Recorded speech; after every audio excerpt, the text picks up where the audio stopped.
All right, this is a study of Matthew chapter 23. I'll start by reading it. Verse 1. Then Jesus spoke to the multitudes and to his disciples, saying, the scribes and the Pharisees have seated themselves in the chair of Moses. Therefore, all that they tell you to do and observe, all that they tell you, do and observe, but do not do according to their deeds. For they say things and do not do them. And they tie up heavy loads and lay them on men's shoulders, but they themselves are unwilling to move them with so much as a finger. But they do all their deeds to be noticed by men, for they broaden their phylacteries and lengthen the tassels of their garments, and they love the place of honor at banquets and the chief seats in the synagogues, and respectful greetings in marketplaces, and being called by men rabbi. But do not be called rabbi, for one is your teacher, and you are all brothers. And do not call anyone on earth your father, for one is your father, he who is in heaven. And do not be called leaders, for one is your leader, that is Christ. But the greatest among you shall be your servant, and whoever exalts himself shall be humbled, and whoever humbles himself shall be exalted. Okay. But woe to you, scribes and Pharisees, hypocrites, because you shut off the kingdom of heaven from men. For you do not enter in yourselves, nor do you allow those who are entering to go in. Woe to you, scribes and Pharisees, hypocrites, because you devour widows' houses, even while for a pretense you make long prayers. Therefore you shall receive greater condemnation. Woe to you, scribes and Pharisees, hypocrites, because you travel about on sea and land to make one proselyte, and then when he becomes one, you make him twice as much a son of hell as yourself. Woe to you, blind guides, who say, whoever swears by the temple, that is nothing, but whoever swears by the gold of the temple, he is obligated. You fools and blind men, which is more important, the gold of the temple that the gold or the temple that sanctified the gold? And whoever swears by the altar, that is nothing, but whoever swears by the offering upon it, he is obligated. You blind men, which is more important, the offering or the altar that sanctifies the offering? Therefore, he who swears by the altar swears both by the altar and by everything on it. And he who swears by the temple swears by both the temple and by him who dwells within it. And he who swears by heaven swears both by the throne of God and by him who sits upon it.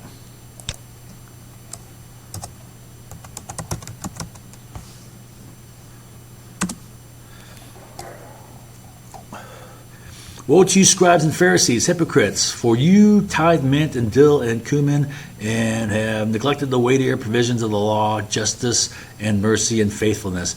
But these are the things you should have done without neglecting the others. You blind guides who strain out a gnat and swallow a camel. Woe to you, scribes and Pharisees, hypocrites, for you clean the house, the outside of the cup of the dish, but inside they are full of robbery and self-indulgence. You blind Pharisees, first clean the inside of the cup and of the dish, so that the outside of it may become clean also. Woe to you, scribes and Pharisees, hypocrites, for you are like whitewashed tombs, which on the outside appear beautiful, but on the inside are full of dead men's bones and all uncleanness. Even so, you too outwardly appear righteous to men, but inwardly you are full of hypocrisy and lawlessness.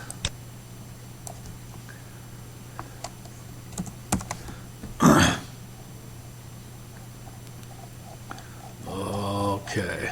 Woe to you, scribes and Pharisees, hypocrites, for you build tombs of prophets and adorn the monuments of the righteous. And say, if we had been living in the days of our fathers, we would not have been partners with them in shedding the blood of the prophets. Consequently, you bear witness against yourselves that you are sons of those who murdered the prophets. Fill up then the measure of the guilt of your fathers. You serpents, you brood of vipers, how can you escape the sentence of hell?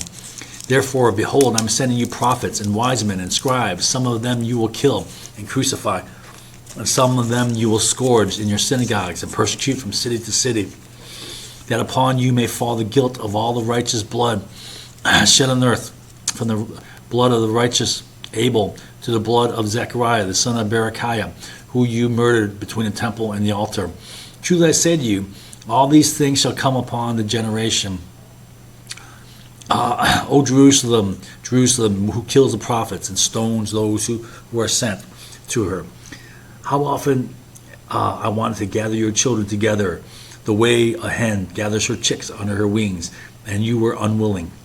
Behold, your house is being left to you desolate. For I say to you, from now on you shall not see me until you say, Blessed is he who comes in the name of the Lord.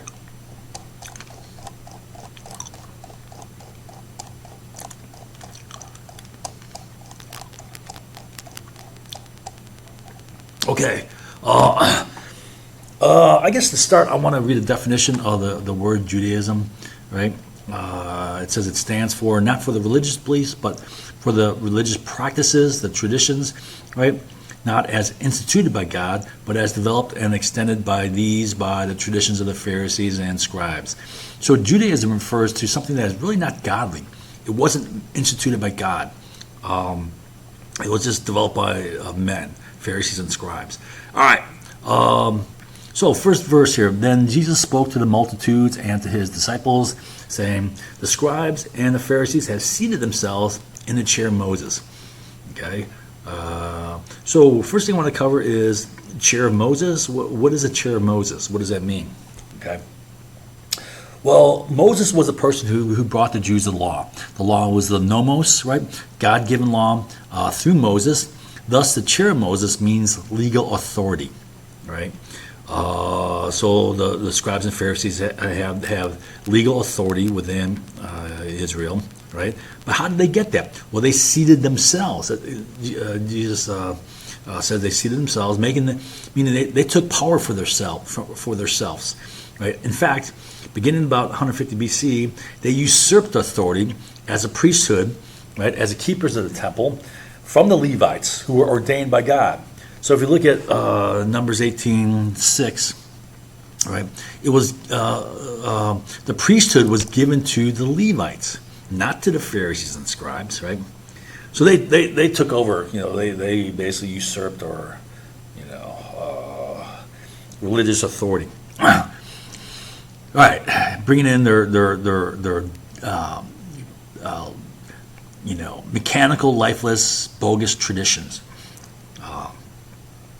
Replacing worship of God. Therefore, all that they tell you to do and observe. So Jesus says, well, go ahead and do it, right? But don't do as they do, because they don't do the things that they say. They do wickedly, right? And they tie heavy loads. So they dump on the backs of people heavy burdens through their laws, right? When they themselves, don't abide by the law. With the control of the law, the scribes and Pharisees place heavy burdens upon the people, but they don't abide by the law themselves. They're hypocrites, right? And what do they want? They're looking to build up themselves, right? They're not about God. They're not seeking God. They're not seeking to love God, right? Which is the bottom line. They're all about themselves. But they do all their deeds to be noticed by men. That's their selves, right? Making themselves feel good, look good. For they brought in their phylacteries, which are... it's a symbolic box with a bit of paper with a law in it, symbolizing that you're going to adhere to the law, and lengthen the tassels of the garments, right? And they love the place of honor at banquets, right? And the chief seats in synagogues, and respectful greetings in markets, places, and being called by men rabbi. All right.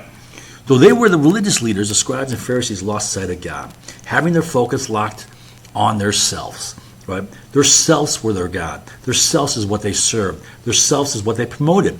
And they did so by putting on a big false show of holiness with their dress, right? All the stylized stuff that, makes them look holy. They coveted the chief seats. I mean, this is totally anti-godly, right?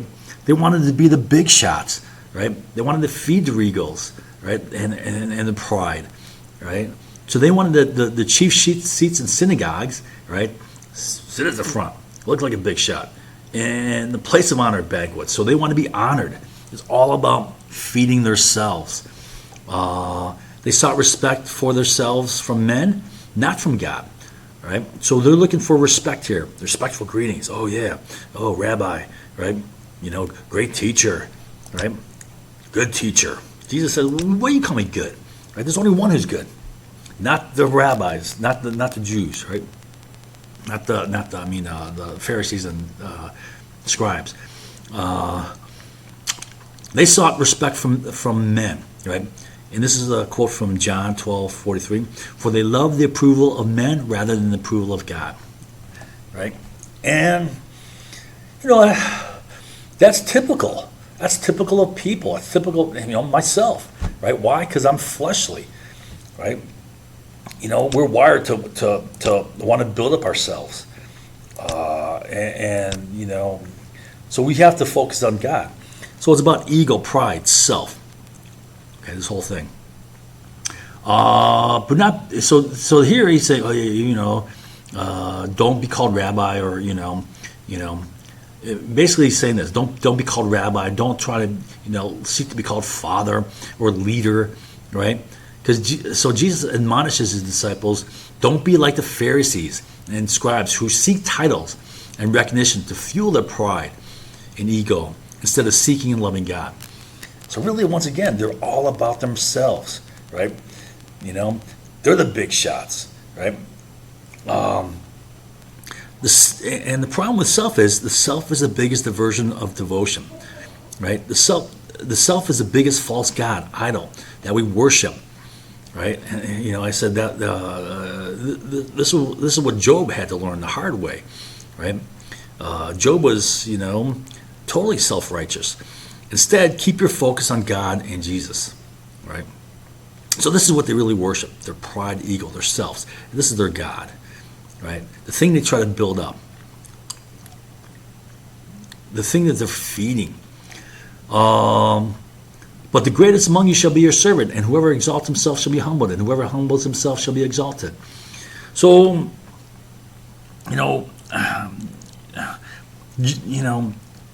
pretty much by and large, generally, people don't want to be servants. They want to be served.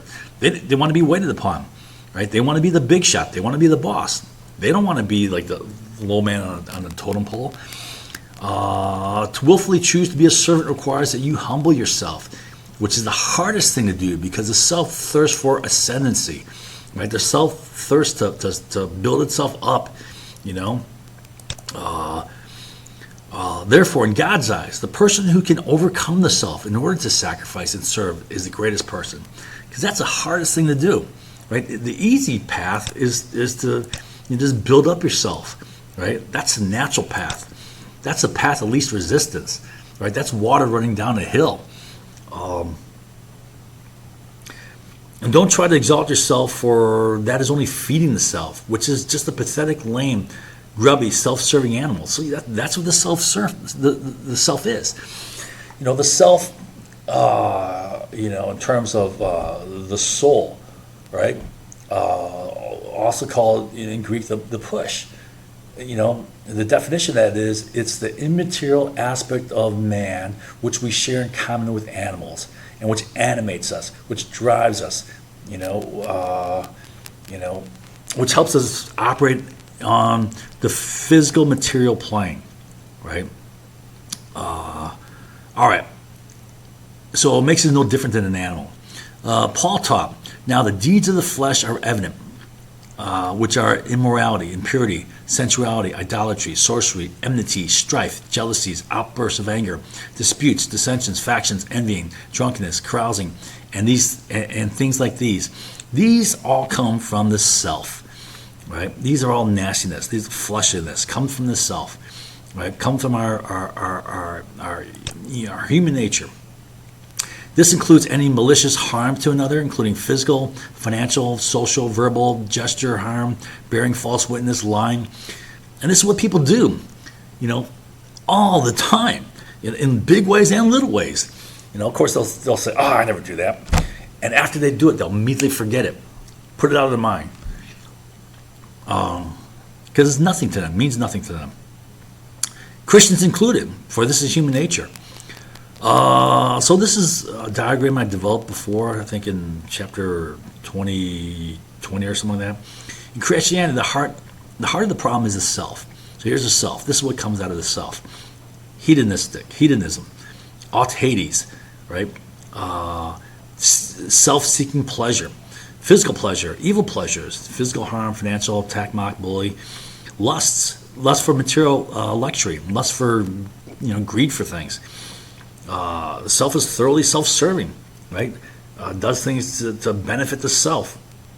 Out of the self comes fleshliness, mean, envious, lying, devious, malicious, jealousy, all this stuff up here. The self hates being mocked. I mean, this is my weakness. Self is driven by ego, pride, status, reputation, vanity, position, power, worldly greatness. The self is the source of all sin, right? And sin is what separates us from God. The self, given that we seek to please the self above all things, well, the self is really our God, and so it's our false idol.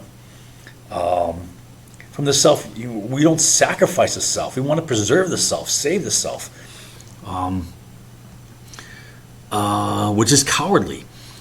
The self is a rampant, untamed animal which we only control to the extent of avoiding negative consequences. Right? So it's supporting the self. Okay, so the self is not a good thing, right? And it's why we all need salvation, because we're all driven by self. Okay, material, spirit. Okay, so this is a diagram which relates to things down here. I developed this before, how the Pharisees and Sadducees and scribes, right, develop ordinances, traditions, ritual, position. They emphasized, they focus on these things: ordinances, rules, laws, traditions, ritual, position, appearances, right?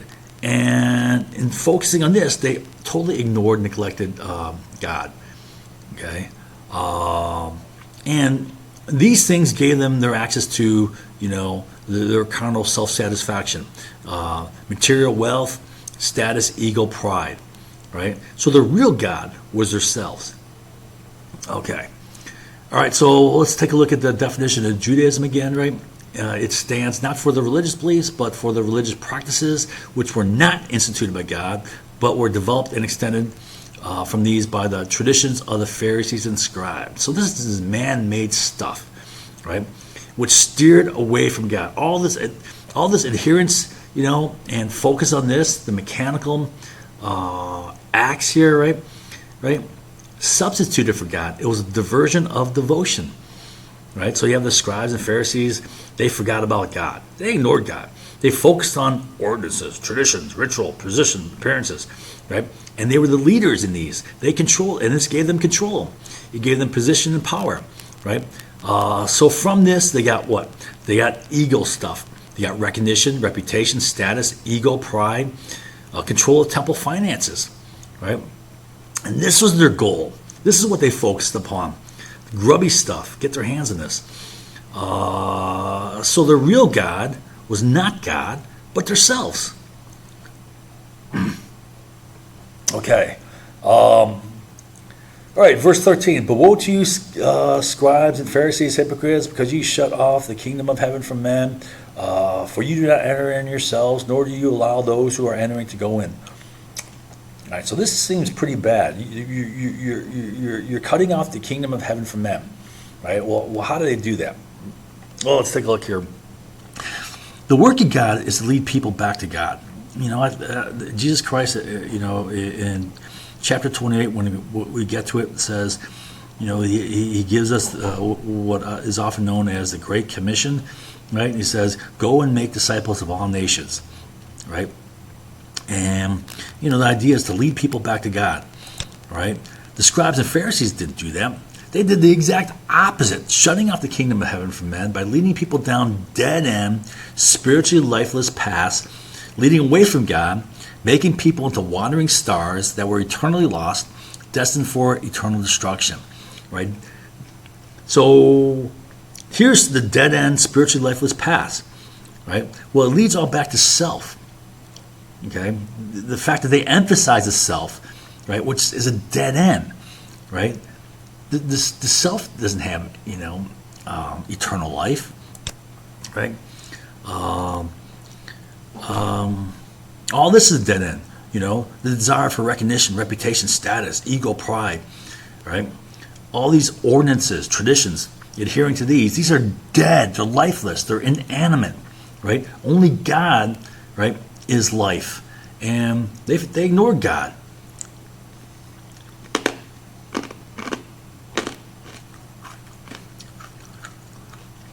Okay. Woe to you, scribes and Pharisees, hypocrites, because you devour widows' houses, even while for a pretense you make long prayers. Therefore you shall receive greater condemnation. Right? So again, they're making a big show of how holy they are with their long prayers, but it's all an act. It's all hypocrisy. It's a big staged show to make themselves look all holy, right? And at the same time, they devour widows' houses, right? It says here in the definition, to devour by forcible appropriation as of widows' properties, right? So, right, the scribes and Pharisees put on a big phony show of holiness when they were just shysters scamming money and property out of vulnerable and poor people, like widows, right? Okay. Woe to you, scribes and Pharisees, hypocrites, because you travel about on sea and land and make one proselyte, and when he becomes one, you make him twice as much a son of hell as yourself. So proselytize means to convert a person to your faith and belief, right? So they convert him to his faith and belief, but where's that belief system going? Nowhere. It's going to stuff we do, right? This is their God. This is their focus. This is what their allegiance is to.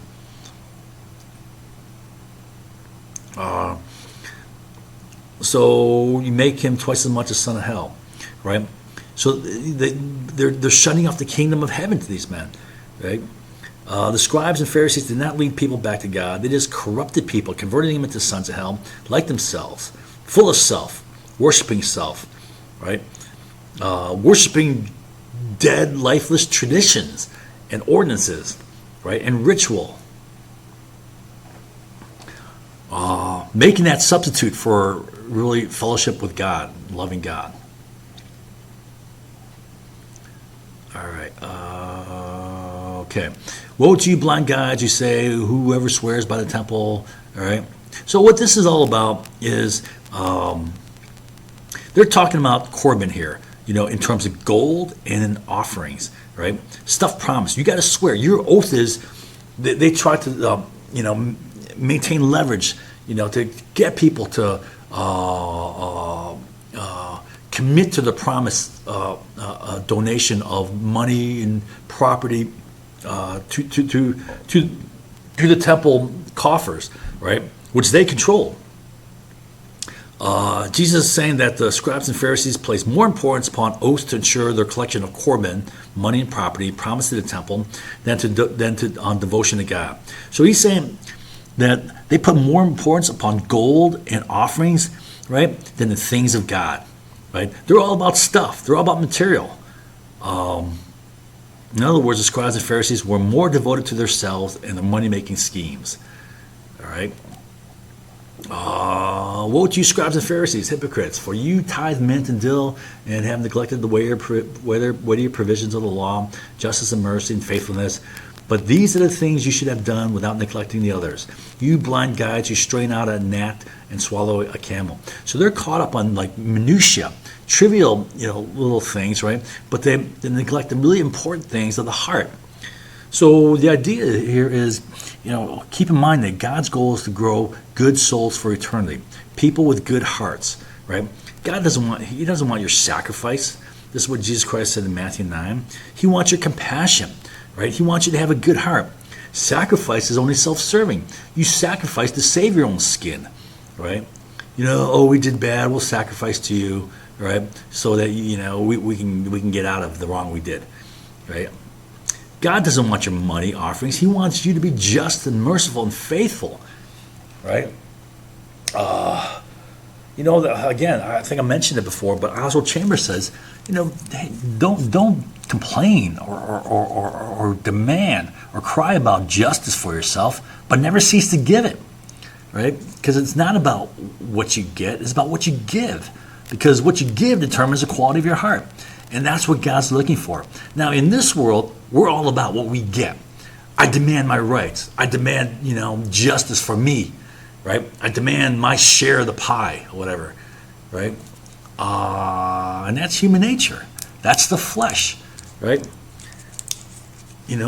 God was about something bigger than that. He was about growing big souls, big hearts, right, for eternity. We're going to get our little thing in this world, and this world's going to be over. People don't. You have to look at the long term, the big picture. Ultimately, God wants you to come back to Him and have true goodness of heart. So He wants you to have a good heart by doing what's right, right? By giving instead of being focused on getting, but ultimately, true goodness of heart only comes from God. So He wants us to come back to Him for that. And He wants the best for us. Woe to you, scribes and Pharisees, hypocrites, for you clean the outside of the cup and the dish, but inside they're all full of robbery and self-indulgence, right? So this is all about self-indulgence, robbery, stealing, right? You blind Pharisees, first clean the inside of the cup, right? And then the outside will be clean, right? Woe to you, scribes and Pharisees, hypocrites, for you are like whitewashed tombs, right? Whitewash, fresh coat of white paint, making it look, sparkly and good, but it's really just a tomb full of dead people, dead souls, right? The scribes were single-minded in their devotion to self, full of robbery and self-indulgence. They were hypocrites who sought respect of men by putting on false appearances of holiness. But, in a larger sense, we shouldn't judge the Pharisees for what they did is totally human nature. And thus, we should be more concerned that we do the same things, right? Because everyone has a capacity to do exactly like the Pharisees, right? This is what we, by nature, want to do, all right? So we shouldn't judge them, right? We should say, man, I can be that. I am like that, right? And it's only the person who admits their illness who gets healed. It's only the alcoholic who admits that they have a problem who overcomes their alcoholism, right? So, okay. So these Pharisees and scribes, they were tombs with nothing but death inside their hearts. Yet they put on the false appearance of holiness, right? False appearances, again, is a fundamental form of lying, and all liars are children of the devil. Okay, woe to you, scribes and Pharisees, hypocrites, for you build tombs of the prophets and adorn them, right? So, real quickly here, they're venerating the prophets here, right? But their fathers killed them, and they're no different from their fathers, right? They seek to kill anyone who offends them, right? The hypocritical Pharisees and scribes venerate the prophets whom the fathers killed, but they were no different from their fathers in that they're murderous in their self-serving pursuit of position, status, power, profit, and they would kill Jesus Christ, right? So they continued to kill the prophets. All right, behold, your house is being left to you desolate. For I say to you, from now on you shall not see me until you say, blessed is he who comes in the name of the Lord. All right, okay, so I'll give you my interpretation of this, all right? See, the word is horeo, right, which refers to either, literal sight, physical sight, or intellectual sight, like insight, or spiritual sight. Name is anima, right? And anima can mean literal name, like Joe or Fred, or it can mean like your rank, authority, character, essence, spirit, your will, right? Your nature, your fundamental nature. So blessed here is eulogio, which means well spoken of. I think many interpret this literally and believe Jesus will come again in the flesh. Right? You won't, for now you won't see me until you say, "Blessed is he who comes in the name of the Lord." Right? And I think a lot of people are like, "Oh, okay, Jesus Christ is going to come in the flesh again, with a beard and robe and all that stuff." And I think this means to me that you will not see Jesus again until you see his eternal life expressed through the people who are filled with the Holy Spirit, right? It's the light of the world.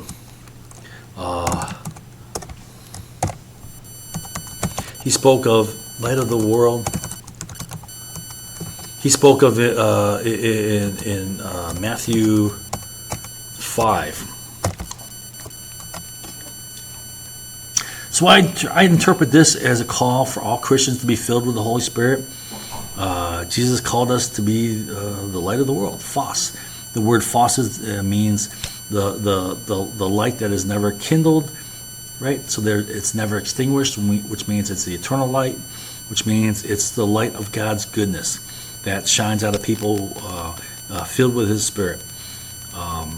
So, like I said, I can honestly say I've never seen a person truly walking in the Spirit, a Christian, never walking in this, walking in the Spirit in the sense of being, led by the Spirit of God deeply, right? But we're all called to be that. We also just seek that, and the way to that, the only way that I experienced it was through loving God with all my heart, mind, soul, and strength, unconditionally, not looking for something.